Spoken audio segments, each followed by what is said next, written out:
Greetings, everyone. Well, today I thought it was high time I sat down and gave you some of my thoughts and feelings on The Walking Dead.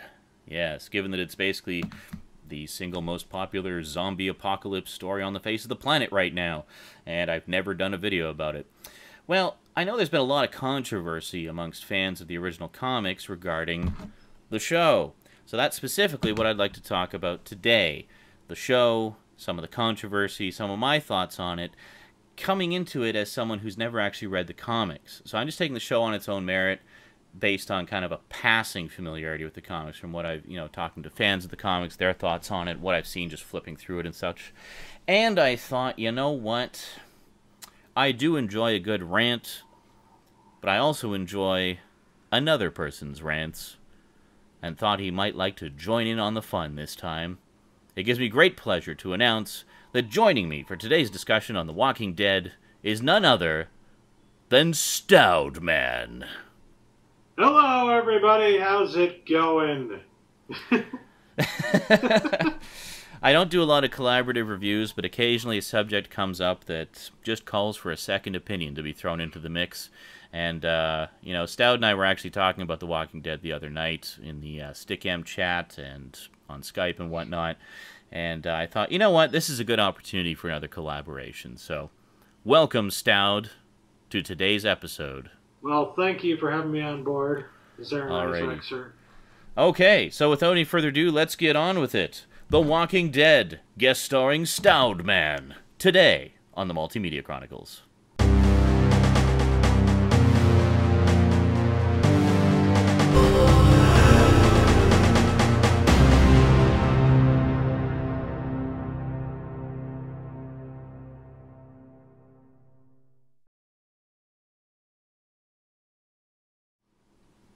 Welcome back. Alrighty, so where should we begin, Stoud? Maybe, have you read any of the comics?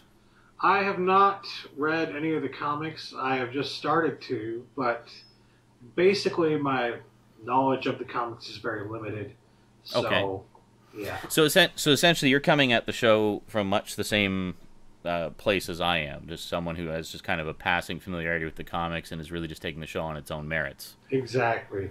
I come at it more from, the standpoint of having, a deep enough knowledge of film and television that, I know how things work and how they tell a story visually, so.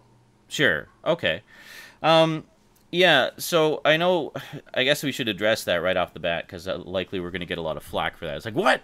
You guys haven't even read the comics, and you're having the audacity to talk about the show and how it compares? It's like, well, we're not so much talking about the show and how it compares. We're taking the show on its own merits, based on what little we know of the comics and what other fans have told us about it and such. It's not that we have no intention of reading the comics, it's just at this point in time, we are only familiar with the show.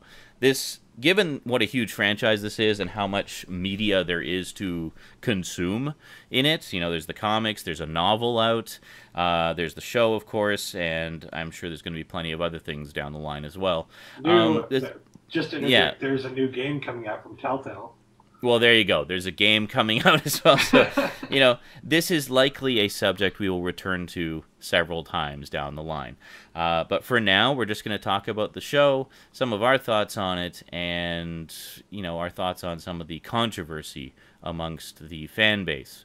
So, so I guess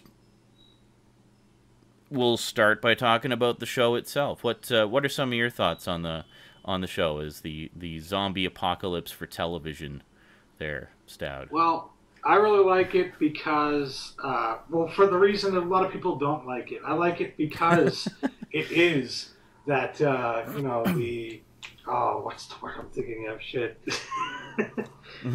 I like it because of the whole, dramatic aspect of it. It's not just the run and gun type of zombie story that we've been told 1,000 times before in film. They slow down and give us the story of the humanity of it. The human side, yes. Yeah. That was one of the things that it's funny because The Walking Dead first season premiered shortly after I did a couple of videos around Halloween, I guess, where I was just talking about how sick I was of zombies.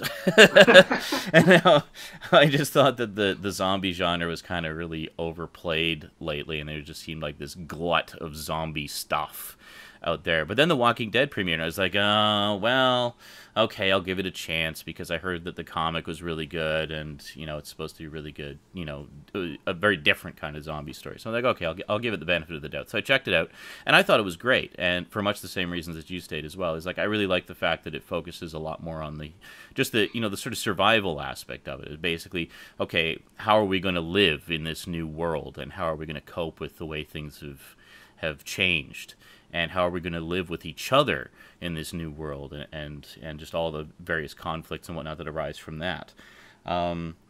So I found it to be kind of refreshing in that respect, because you know, it kind of put me in mind of some of the other great survival in a post-apocalyptic world stories from the past. You know, like one that comes to mind is an old 70s show called Survivors, which was basically, in that case, it was like a biogenetic plague had wiped out most of the population, except for a handful of people that were immune. Kind of like Stephen King's The Stand, which I'm sure was a blatant ripoff of Survivors, actually. But that's another story for another time, perhaps. But that similarly was more about the just people trying to survive and such, and you know, deal with each other and the new world that they were in. And I like the fact that that The Walking Dead very much follows in the footsteps of stories like that. Yes, I love the whole what happens next aspect of it. I mean, a lot of people have complained that it's not enough like other zombie stories, but it's like, well, if you want other zombie stories, go watch another zombie story. I mean, come on. Well, that's true. I mean, haven't we had enough of the sort of just straight-ahead horror zombie stories, which is more about, you know, how many zombies' heads can you blow off, and how many, you know, people can you watch getting their guts chomped out and stuff. I mean, The Walking Dead does have its you know, sort of typical zombie moments in it, obviously. I mean, people get eaten and zombies get killed and just various horrible things happen, but it's not the central focus of it. And I've seen this come up a lot, where people are like, oh, there's not enough focus on the zombies, and it's like, okay, do you realize how boring it would be if it was just all about the zombies all the time, and they were constantly getting attacked and constantly fighting zombies, and it was just all zombie, zombie, zombie, zombie, zombie? It would get old so freaking fast, and people don't seem to appreciate that. It's like, this isn't a video game. You know, this is a story about people coping with a horrifying situation. Exactly. I mean, to be fair, I think I probably would watch and enjoy a television show based entirely on the character of Bub, but that's just me. That's just me. Bub from Day of the Dead, for the two people who haven't seen it yet. Yeah. Mind you, I shouldn't talk, because I only just saw it for the first time myself fairly recently. So let's talk a little bit about the controversy, some of the, you know, complaints people have had about it. For example, the big one, I guess, the big matzo ball hanging in the air is, well, they're not following the story of the comic book verbatim, therefore it sucks. What a horrible adaptation. It's not the comic book story at all. Thoughts on that? I think people like that completely miss the point. They don't really understand the medium of television or film. I mean, even authors who, you know, have written, you know, their own novels have been asked to, you know, rewrite their novels, write them as scripts for film. And when they do that, they often will completely change things around in the plot, in everything about the story that they have written before in the novel, because it's not the same thing, you know? Well, it's a different it's a different medium. I mean, like, for example, a perfect example, I think, is Lord of the Rings, because you saw these same kind of complaints when the Lord of the Rings movies came out, where people were like, "Oh, well, it did." I saw the Two Towers sitting next to a guy who was intimately familiar with the novels, and I could hear him muttering under his breath through the whole thing. It's like, well, that didn't happen. Oh, well, that didn't happen like that. Oh, that wasn't supposed to happen then. It was supposed to happen another. I was like, can you just shut up? Yeah. You know, if you want to experience the story as it was laid out in the books, read the fucking books. But, I mean, the whole thing was, as you say, it's a different medium. What works well on the printed page does not necessarily work well as a moving picture. Mm-hmm. You know, I mean, let's look at Lord of the Rings here. What is like most of the first book? Them trudging through the forest. Page after page after page of them trudging through the forest. So when they put it in the film, yeah, they juxtaposed events. So you got to see, like, this is happening while this is happening, and switching back and forth between the various, you know, parties and where they're going and what they're doing. Because it makes it more visually interesting. It breaks things up more. And it doesn't really interrupt the continuity of events at all. It just shows them in a different way that's a little more visually interesting. I mean, if they had done it verbatim, the way it was done in the book, it would have put you to sleep. But getting back to The Walking Dead, it's the same kind of thing, where it's like what works well in a series of comic panels isn't necessarily going to translate perfectly to the screen. I mean, one might argue that comic books are the closest print medium we have to film, because it's primarily visual. And, you know, in a lot of cases, you can almost look at a comic book as a storyboard for a movie version. So why don't they just follow that? And in some cases they have, like Watchmen, for example. They pretty much used the graphic novel as the storyboard for the movie. But, you know, they stated right off the bat, from the moment go, we're going to start this adaptation, this particular adaptation, we're going to start it off like the comics, and then go off in other directions. Sometimes we'll come back to the story of the comics. Other times we're going to go off in completely different directions. And, you know, it gets to the thing where it's like, well, if you just want the comic book story, just read the comic book.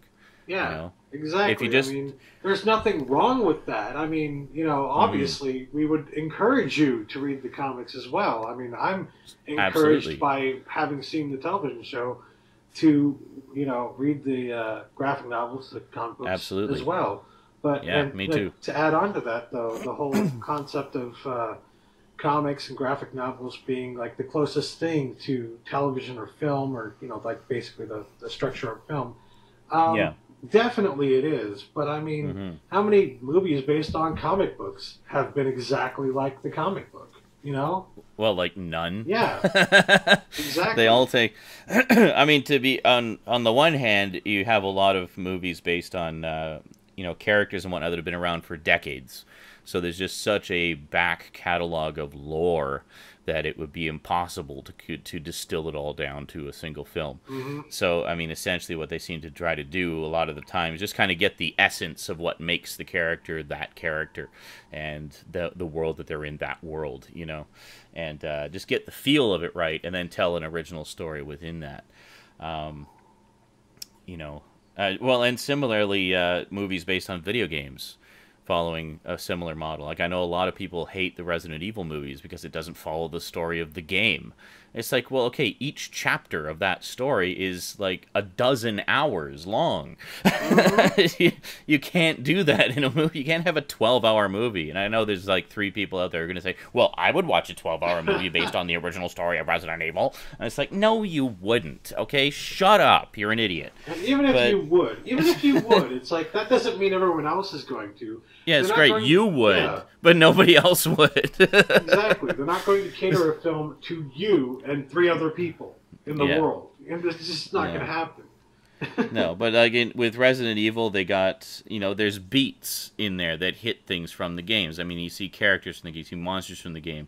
It tells an original story, but using elements that are recognizable as being from the games. Yeah, and I feel like they do that in The Walking Dead as well. I mean... Yes. I mean, okay, so they make a few changes here and there, but if you actually watch the show and you actually pay attention to what's going on, it all fits in there. It's all telling the same type of story. It's not exactly the same, but it's telling basically the same story. It's just like... Yeah, but it's still the story about the people trying to survive in the zombie apocalypse world. Yeah.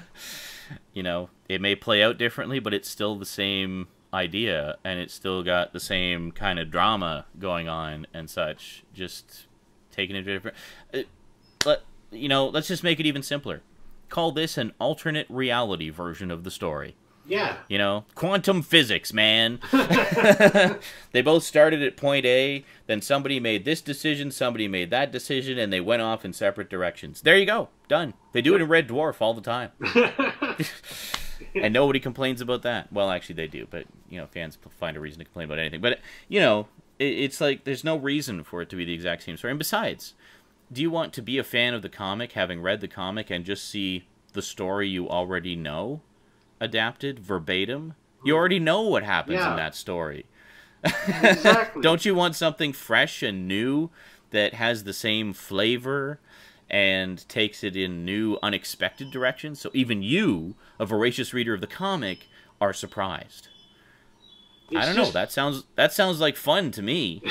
It's just the next generation of, well, the book was better. I mean, for crying out loud, the book is something That's completely been every different. generation. Yeah, exactly. They've been adapting books since the dawn of film. I mean, the very first films were adaptations of stage plays and books. Yeah. That was their source material. This is no different. It's just, but I mean, the adaptation is never going to be the same as the source material. It just can't be.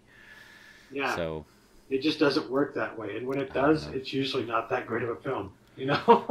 Now, okay, so that kind of covers that ad nauseum, I think. But one other issue before we go is, I know there's a lot of people out there who, similar to us, are not as familiar with the comics and are just kind of taking the show on its own merits. Or people who are familiar with the comics and have approached the show with an open mind and are thus taking the show on its own merits, despite having that, previous experience with the original story, who still feel that it's a poorly done show. What are your thoughts on that? Well, I don't know. My thoughts on that are, I got to be unfair a little bit here, because I have a friend who is very much into the original story.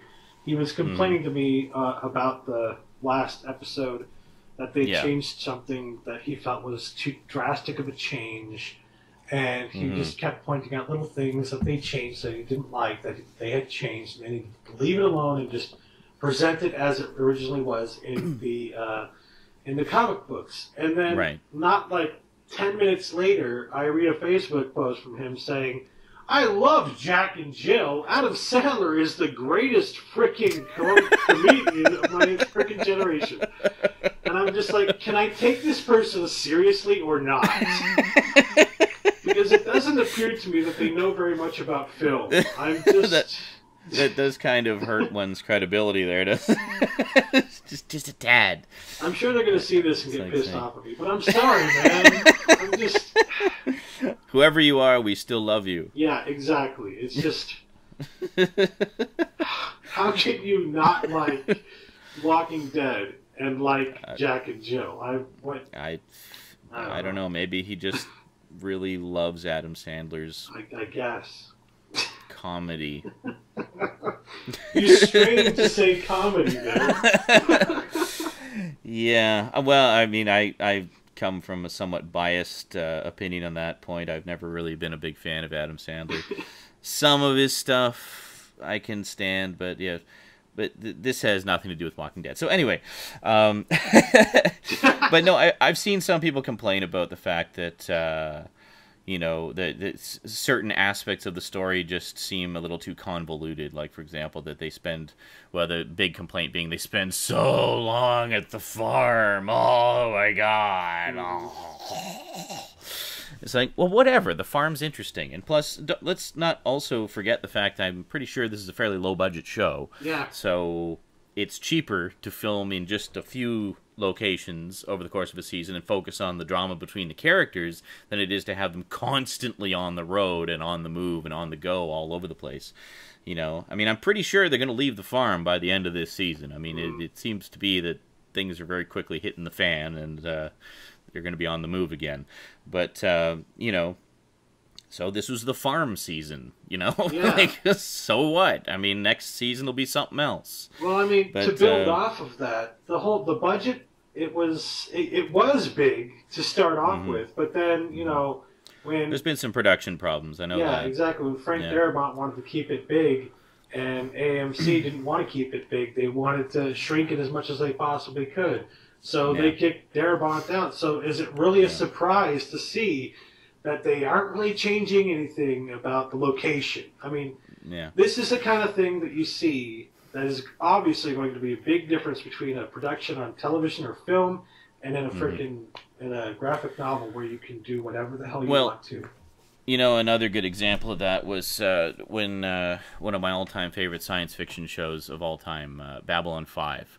And John Michael Straczynski, the creator and primary writer on that, talked quite a lot about that kind of thing, and how a lot of it is just sort of the nature of television. I mean, because he had planned this big, long 5-year story arc and had to make changes as he went because of production concerns. You know, actors decided they didn't want to do it anymore, and they were like a primary character. So it's like, okay, now I got to figure out a way to write my way out of this. But he did, and he would just figure it out and just roll with the punches. And in the end result, the overall, end result was satisfactory. It was perfectly fine. It all worked out. But I mean, he's a hell of a good writer, so he can deal with shit like that. But I mean, that's just the nature of television. I mean, it's not like, see, in a comic book, there is no such limitation. Your only limitation is what you feel like writing and drawing. Done. No budget, no concerns, nothing. You can have them at a different location every freaking issue if you want, because it doesn't matter. You know, it doesn't take any more or less ink to draw that different location than it did to draw the previous one. So, but with a TV show where it's all physical locations and physical people, it's not the same world. You know. Yeah, you just cannot. You can't evaluate the two using the same criteria because they're completely different. You know, same thing with a book. With a book, even less limitations, because then you don't have to draw anything. You just write it. Whatever you can write, it's there. It exists on the printed page. You know, and people don't seem to realize that. They're just sort of saying like, "Well, everything should be perfect all the time." Well, sorry. In the real world, television doesn't work like that. Yeah. You know, especially when you're working in a long format story like this, there's going to be changes. There's going to be things that occur that are unexpected and cannot be planned for. So they just kind of have to deal with it. So, I mean, you're on a production schedule. You got to crank out a certain number of episodes within a certain amount of time. If something catastrophic happens in the middle of the season, like, oh, I don't know, your executive producer getting fired? Yeah, exactly. Then you kind of got to figure out what you're going to do. Well, we still got to crank out this number of episodes. Let's just keep them at the farm for a little bit while we get our bearings again and reestablish where we're going. You know, and so it's like, given how much they had to change, you know, given the fact that there was such a huge change in the mode of production there, it's actually huge changes. It's actually kind of surprising how well it has worked out. I mean, honestly, if you didn't know about it, you might not even know that it happened, because it's a freaking miracle they managed to hold it together. I mean, it started off with them firing the entire writing staff at the beginning of the season, and then Frank Darabont was let go in the middle of the season. And yeah, it's amazing that it's still working at all, and I think it holds together beautifully. You know, it's not perfect. I mean, of course, there's little flaws. I mean, one of the things I saw was just sort of stretching of credibility. It's like, okay, they're at this farm, and they just happen to be within, like, easy driving distance of a pharmacy that just happens to have everything they need. Stuff like that. And it's like, okay, yeah, there's a few things that kind of stretch credibility a little bit, but whatever. I mean, what story doesn't have something like that, you know? I mean, even the most finely crafted masterpieces of film and literature have some little, you know, thing that was just thrown in for the convenience of the story, because it wasn't a detail that needed to be dwelled upon. It's like, they need drugs. Let's get them drugs. What was the real thing going on in the drugstore? Was it about them getting drugs? No. It was the relationship developing between Glenn and the hot chick, whose name I can't remember. You know, that was the big focus of that scene, was them dealing with it. It wasn't about them getting drugs. That was the plot device to get them off the farm for a little bit so they could have their little moment in the back room of the drugstore, and then that kicks their whole relationship off, you know, and that sets off a whole chain of subplots right there. You know, you got to look at the bigger picture, people. It's not just about what you're seeing on screen. It's also about the subtext and the character moments and the other things going on. You know, in fact, I find with Walking Dead, more often than not, it's not about the big things. It's about the little things, and the little things are what people should be focusing on and appreciating, because I think there's a lot of great little character moments in there. You know. I agree. I mean, I think it's all about the little character moments. That's what makes the characters as likable as they are, you know? That's what keeps me coming back to the show, is I like the characters. I think it's a really good cast, and I really enjoy the relationships and the conflicts between them. Although we're all waiting to see Shane get a bullet in his head, but that's beside the point. Oh yeah, everybody has like an intense distaste for Shane. Shane's interesting. My personal favorite is Daryl. I like the redneck. I don't know. Daryl's awesome. Yeah, the redneck character, guy from what's his face from Boondock Saints. Norman Reedus. He's fantastic. He's lots of fun. Actor. I'm still waiting for his brother to show up again. Yeah. Don't spoil it. Those of you who've read the comic, but of course it's not following the story of the comic. So, however it happens in the comic, if it happens at all, it probably won't happen that way in the show. So whatever. Maybe we'll never see him again. Who knows? That's right. Well, we did see him in a flashback, or not really flashback, but like dream sequence, hallucination, whatever. Well, I love that episode. I mean, they just totally went in depth on Daryl's character, and I was just... See that's a perfect example right there. Is we really got some quality Daryl time. Exactly. That was like a really internal, deep character study episode right there, and that's the kind of stuff I really dig right there. I like that. Mm-hmm. But because the thing that was interesting about that was he went on this spiritual journey with his just crazy redneck brother hallucination as his guide, and at the end of that, you didn't know where he was going from there. Mm-hmm. You know what I mean? Like, exactly. You learned all these things about him, but he changed a lot since he used to hang out with his brother back in the day. And you didn't know where he was going to go from there. Is he going to turn on them? Is he going to still be there? Is he still going to be, on their side? Or, like, what's going on? Like, and that makes it more interesting. Yeah, it's what you don't know that scares you, I love the not knowing, exactly. And, yeah, so... Closing thoughts, since we've been rambling for quite a while now, and we should probably wrap this up. Yeah. Closing thoughts, I think people just need to stop comparing it to the graphic novel. It's not the graphic novel, it's the television show. It's a completely different... You can't judge it based on that criteria. You need to be judging it based on the criteria of it being a television show, it being a product of visual medium in film, which is vastly different. However similar it may be to comics and graphic novels, it's still vastly different in many other ways. Yeah. So you just really cannot judge it based on that. And that's my closing thought. Is just stop judging it based on improper criteria. I agree. Yeah, essentially I agree with what Stoud said. Just, take the show on its own merits. Don't sweat the big stuff and enjoy the small stuff. Because that's really, to me, what The Walking Dead is all about. It's about the small stuff, about the character moments. It's not about the zombies. The zombies are just kind of a, bonus. Yeah. And let's face it, the zombie effects and the zombie makeup and the zombie moments, because they're so spread apart, it gives them way more impact when they actually do run up against a bunch of zombies and have to deal with them. It makes those moments much more powerful and effective. So... I guess I should have said that 20 minutes ago when we were talking about the lack of zombie action. But whatever. That's the way the brain works sometimes. Yeah. At least it's all in the same episode. Alrighty. Well, folks, thank you very much, Stoud, for participating. I hope you all enjoyed Stoud participating today, and I hope that you will participate again in the future. You can count on it. Awesome. Everybody check out Stoud's YouTube page. He does lots of the stuff that you like here, but in his own way.